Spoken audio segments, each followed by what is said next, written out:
À l'heure actuelle, les étudiants de la faculté des lettres et de l'ensemble des facultés de Grenoble se penchent sur deux types de problèmes. Le premier, les problèmes immédiats, c'est-à-dire le problème des examens, de leurs aménagements, des modalités de passage pour les sessions de septembre maintenant, vraisemblablement.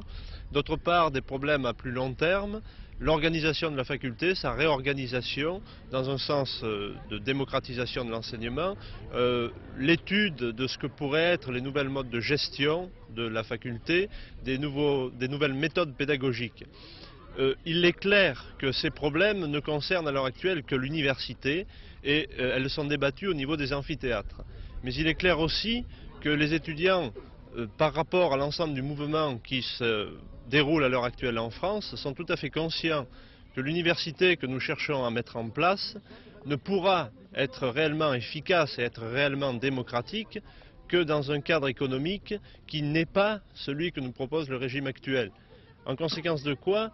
l'ensemble des réformes que nous proposons au niveau de l'université, à l'intérieur du champ universitaire, débouchent finalement nécessairement sur une contestation politique, et tous les étudiants commencent à en être bien conscients, car il n'est pas d'université démocratique possible à l'intérieur d'un pays qui lui-même ne connaît pas un régime démocratique. Et c'est donc le prolongement politique que nous ne nions pas à notre mouvement.